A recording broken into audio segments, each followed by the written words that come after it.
You've now reached a point where you have a broad background in the major ideas in biochemistry: catalysis, regulation, metabolism, and molecular communications. You've seen how proteins run the show, whether it is as structural components, enzymes, catalyzing reactions, or communicators with other cells. We've seen how enzymes enable cells to create molecules in the blink of an eye. And as any traffic police officer knows, if you don't harness that incredible power, accidents are bound to happen. Acquiring this understanding is a bit like getting scuba certified. You now have knowledge and skills that will allow you to dive and navigate unexplored territory. Put another way, for the past 23 lectures, we've been in a biochemistry tree with many of its branches of carbohydrates, lipids, enzymes, metabolism, energy capture, energy storage, signaling, and more. So what do we do when we want to learn more? We go deeper. And when we go deeper, what do we ultimately expect to find? Roots. With this lecture, we are going to start descending the trunk of the biochemistry tree, arriving at ground level by the next lecture, ready to dig in. On our journey, we'll apply and expand the knowledge you now have. Let's start with waking up in the morning. We begin with caffeine because, well, caffeine is the world's most widely used drug. We've already talked about one way caffeine acts on your system, by blocking binding of sleep-inducing adenosine to its receptors. Now we'll take a look at another way it keeps you on your toes. I'll give you the backstory first, and you'll be able to put it together for yourself as we go along. So when you wake up in the morning, your body has already been preparing for the day. Levels of your fast-acting stress hormones, epinephrine and norepinephrine, are rising. Your slower-acting cortisol is getting in the act, and your body is getting primed for action. Your body needs energy, having been asleep for a long time, during which you haven't eaten. So you grab a cup of coffee, and your cells set in motion the pathway that will result in glycogen breakdown and release of glucose. So let's revisit the glycogen breakdown pathway. First, a protein in the signaling cascade activates an enzyme that makes cyclic AMP, known as cAMP. Second, cAMP activates an enzyme called protein kinase A, or pKa, that starts a cascade of enzyme reactions, leading to the breakdown of glycogen. When protein kinase A is active, glycogen gets broken down to release a form of glucose. cAMP and protein kinase A are the important players here.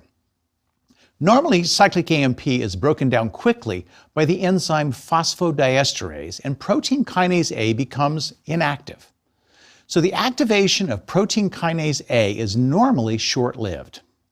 That's where caffeine comes in. It inhibits phosphodiesterase.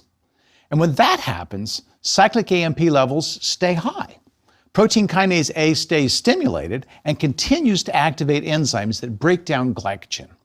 That elevates blood glucose levels, providing cells with extra fuel for activity. Now notice this happens without adding sugar to the coffee. The caffeine alone is triggering an increase in blood glucose. This is also the reason athletes sometimes drink coffee before they compete. It's legal, and it can improve performance, so what's not to like? Coffee is not the only thing that tinkers with sugar levels in your body. While the buzz from caffeine is fairly innocuous, the buzz from other foods and drinks is not. I'm thinking here of items containing high fructose corn syrup. In the lecture on sugars, I talked about how use of high fructose corn syrup as a sweetener increased in parallel with the obesity epidemic, while saying it's not clear if there's a causal link between the two. There are two issues here to keep in mind. One, overconsumption of sugar in general, which we've already discussed. Diets high in fats and carbohydrates lead to insulin resistance, which is involved in diabetes. And two, the issue we have not discussed is the effects of high levels of fructose on metabolism of sugars. On the surface, it is surprising that fructose metabolism might be a problem. It has the same number of calories as glucose, and phosphorylated forms of it get interconverted in glycolysis and gluconeogenesis with glucose. But there's more to the story, an alternate pathway for fructose metabolism we haven't discussed that you can understand. The first difference between metabolism of glucose and fructose is in the tissues that metabolize them. In general, glucose is used by the brain and muscles. Fructose, on the other hand, is metabolized almost entirely by the liver. You'll see in a minute why this matters. Let's review. In glycolysis, we saw that glucose is made into glucose 6-phosphate that's then converted to fructose 6-phosphate, which continues through the remaining steps of glycolysis. So if glucose is converted to fructose 6-phosphate in glycolysis, how could fructose ever be a problem? The answer is that fructose has an alternate entry pathway to glycolysis in the liver. It only involves 3 enzymes, so it's not too complicated. Let's take a look. The first enzyme in this pathway is known as fructokinase. Like any kinase, it uses ATP to add phosphate to something. In this case, it's added to position 1 of fructose to create fructose 1-phosphate. Fructose 1-phosphate acts as the substrate for the second enzyme, known as fructoaldolase. Fructoaldolase acts like the aldolase enzyme of glycolysis, splitting the 6-carbon fructose 1-phosphate into 2 pieces, dihydroxyacetone phosphate, or DHAP, and glyceraldehyde.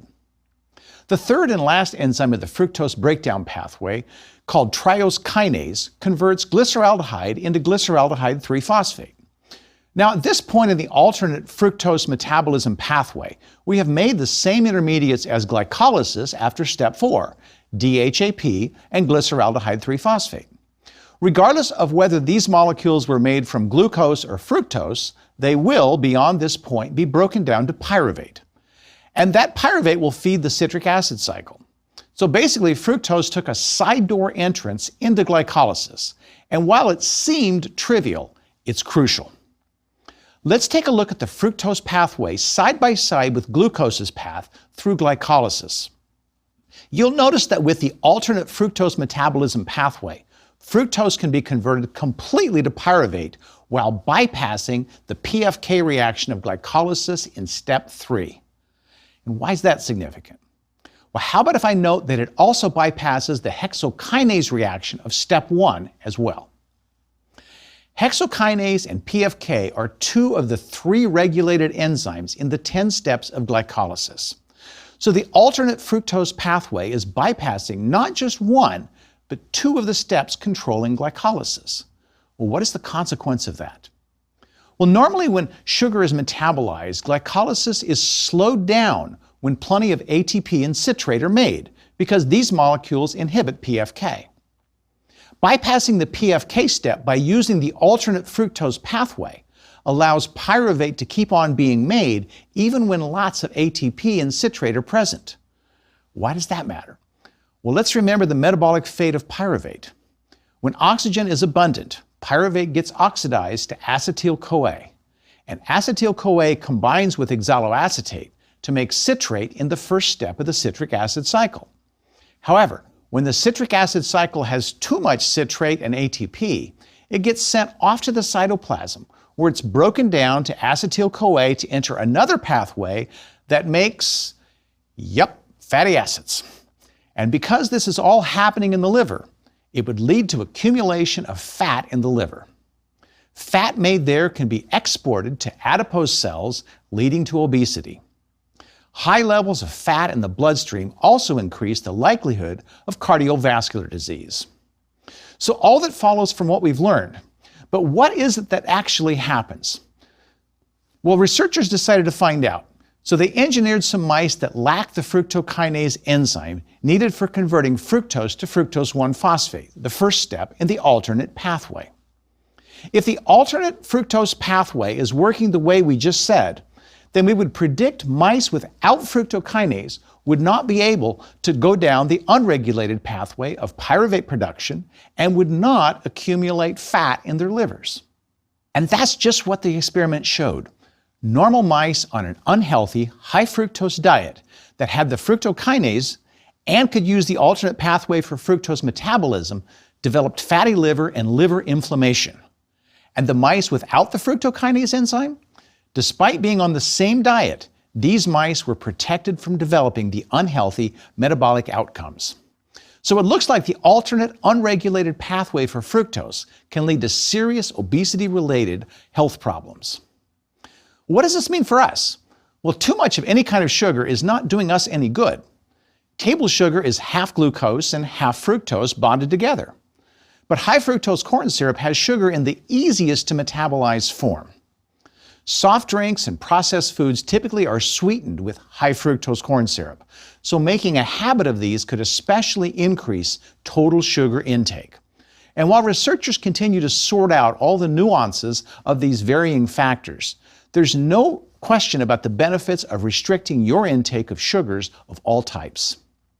Interestingly, it's been observed that although fruits contain fructose, they are overall fine to eat. The reason may be something they contain that we've talked about before: polyphenol compounds. Though the mechanism of action isn't completely clear, polyphenols in fruits can inhibit at least some kinds of sugars from being absorbed.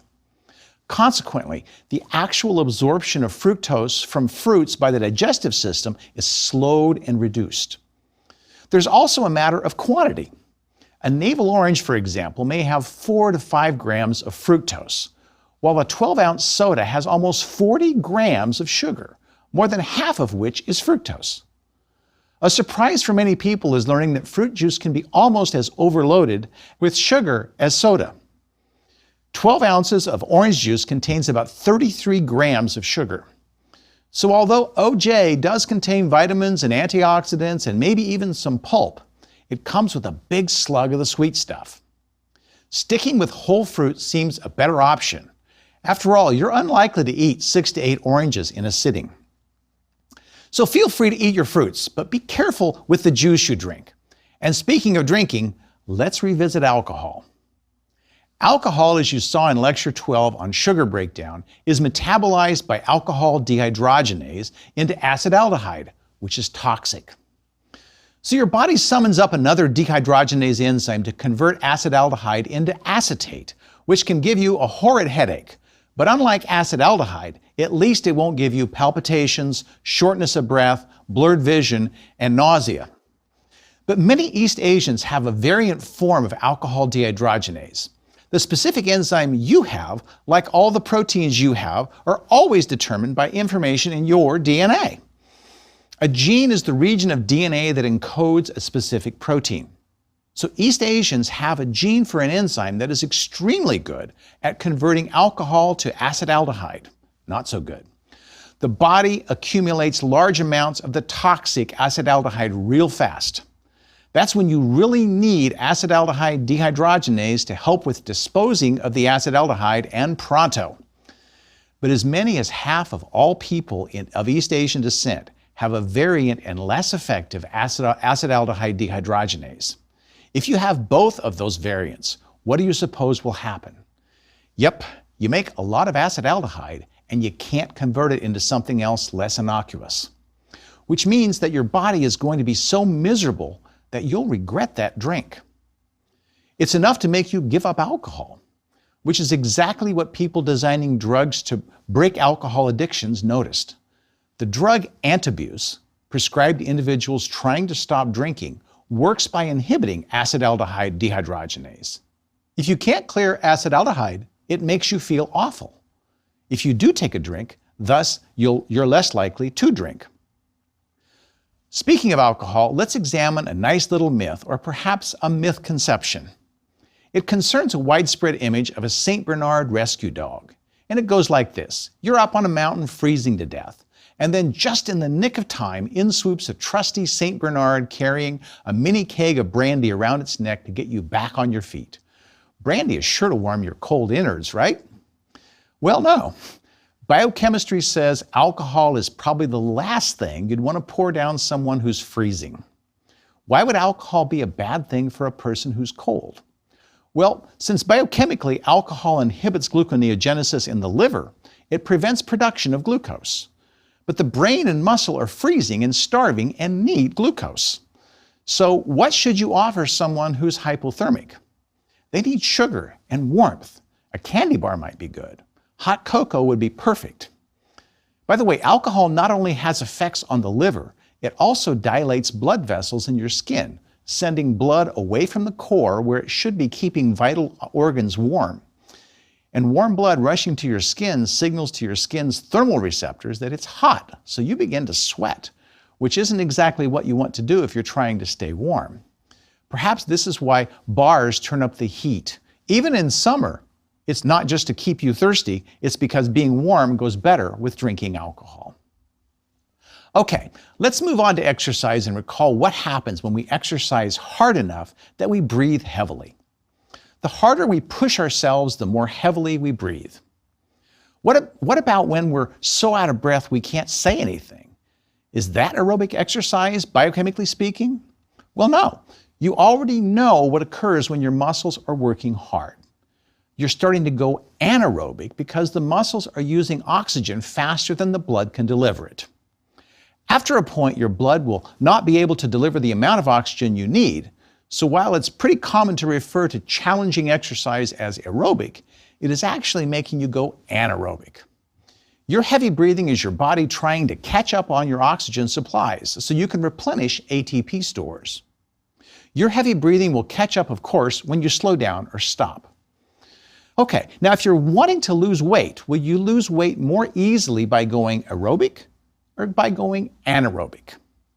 When you are aerobic, you are getting sufficient oxygen to keep electron transport going. When you're anaerobic, you don't have sufficient oxygen and you begin lactic fermentation. What effect does fermentation have on how efficiently you obtain energy from food? First, you should recall the big difference in ATP production with aerobic oxidation versus anaerobic oxidation via lactic fermentation. Aerobic oxidation of glucose yields about 36 ATPs per glucose, whereas lactic fermentation generates only 2. It therefore takes 18 times as much glucose oxidation in lactic fermentation to produce the same amount of ATP in lactic fermentation as it does in aerobic oxidation. Okay, so which is better for burning calories and losing weight? Being efficient or being inefficient? Well, burning more fuel to get the same energy may give you bad gas mileage in your car and higher energy bills for your house. But going anaerobic from exercise will trim your waistline more rapidly than aerobic exercise. When you consider that exercising hard is what makes your muscles go anaerobic, what's happening is you're burning more glucose when you're working the hardest, just like your car getting less mileage going uphill than downhill. Of course, you should always check with your physician first before starting on any kind of intensive exercise. Moderation and expertise are prescriptions for success. Let's take a look at vision in animals. How is it that animals living in murky waters can see, apparently, as well as we can on a sunny day? Okay, well, what's happening in murky water and what does it mean to see in such conditions? Murky water is turbid, and turbid water tends to absorb more of the shorter wavelengths of light, while still allowing longer wavelengths like red and infrared through. So that's part of our answer. To see in murky conditions, the visual system needs to be responsive to light that's red and infrared. Let's remember that the protein involved in vision is called opsin. When the opsin is attached to the retinal form of vitamin A in our photoreceptor cells, it makes rhodopsin. But it turns out that there are different kinds of vitamin A. We talked about 3 variations in our bodies that differed at the end of their chains. It could be a hydroxyl, an aldehyde, or an acid group. They're all variants of the form of vitamin A we use called vitamin A1. In other organisms, there's a different form of vitamin A called A2 due to a change in the ring of vitamin A that adds an extra double bond. Like vitamin A1, vitamin A2 can exist in all 3 variants described for A1. Organisms living in turbid water have vitamin A2 with the extra double bond instead of the vitamin A1 we have, which lacks the double bond. This extra double bond changes the wavelengths of light that can be detected for animals who have it. Vitamin A2 absorbs in the infrared. This difference actually makes the opsins containing vitamin A2 appear less red and more purple, so those opsin compounds are called porphyropsins, meaning purple opsins instead of rhodopsins or red opsins. But what about those fish like salmon that spend part of their lives in clear ocean water and part in relatively turbid streams? Are they half blind part of the time? No, and that's what's really cool, is that they can switch from clear water vision to vision in murky water by creating that double bond. It's a change that is catalyzed by an enzyme called CYP27C1. So by making a small chemical change in the form of vitamin A used in their visual pigments, the animals can optimize their vision under different conditions. Okay, so what form of vitamin A do you think a tadpole would use with its opsins? How about a mature frog?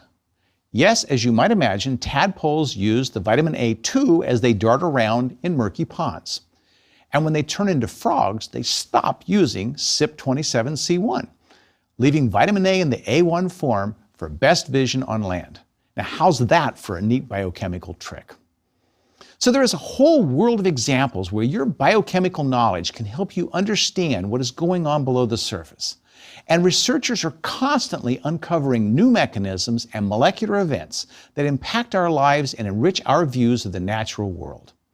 These too are accessible to you now that you have a full understanding of the tree of biochemistry, which we have now covered fairly thoroughly. As we enter the last part of this lecture, we come to two topics that connect the tree of classical biochemistry to its roots in molecular biology.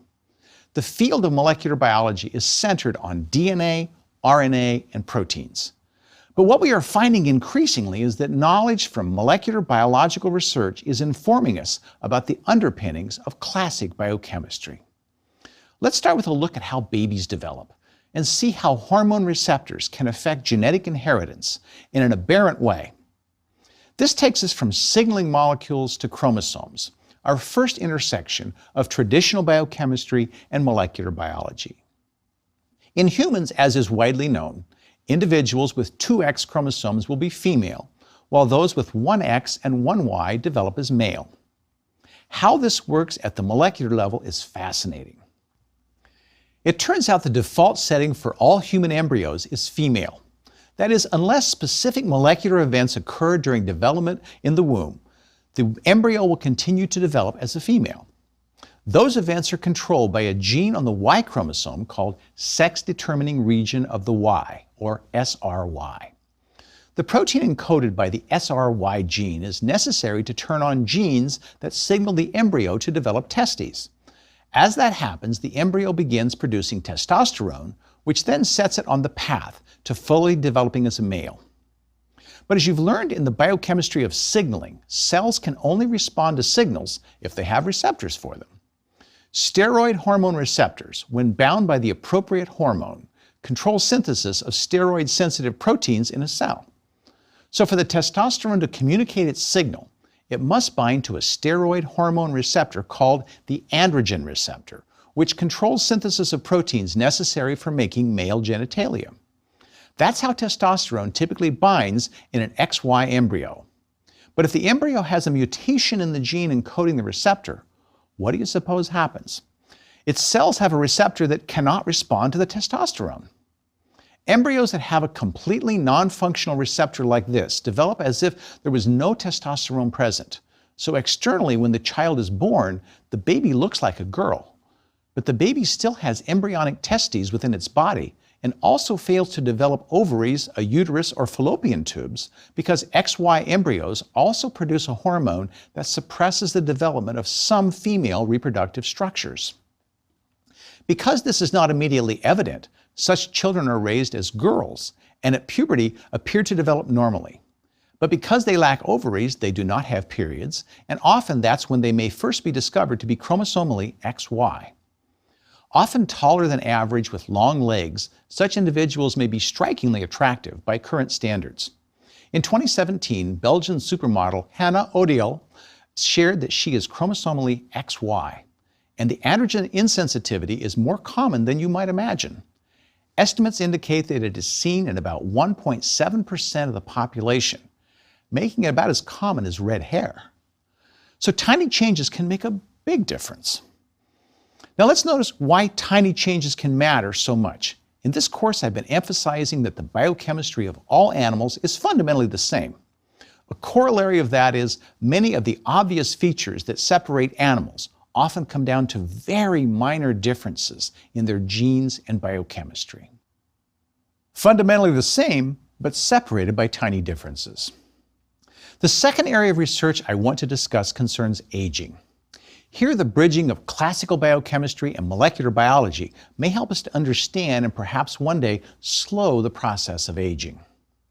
Scientists have found that the molecule nicotinamide riboside, a form of vitamin B3, may be a precursor molecule that can help slow the damaging effects of aging. How would it help? Well, it increases the levels of NAD+ in the body. Remember that NAD+ and NADH from energy harvesting? These molecules are nicotinamides, a form of the niacin vitamin with adenine dinucleotide attached. You know that they play important roles in the oxidative processes that help us get energy from food. It turns out that NAD+ is also a required coenzyme for the activity of anti-aging enzymes called sirtuins. Why do NAD+ levels matter like this?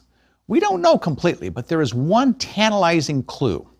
Sirtuin enzymes affect the chemical modification of proteins that bind to DNA in chromosomes. The sirtuins remove acetyl groups, and deacetylation has significant effects on when or whether proteins encoded by DNA actually get made or not. As we get older, we're less efficient at making NAD+, and low levels of NAD+ lead to inactive sirtuins, both in the mitochondria and in the nucleus where the chromosomes are located. These changes in turn result in loss of healthy stem cells, so our tissues are unable to replace old and damaged cells. Increasing NAD+ levels with nicotinamide riboside seems to reverse these changes. However, don't go out and dose yourself up on NAD+, niacin, or even nicotinamide riboside because there may be significant downsides to taking too much.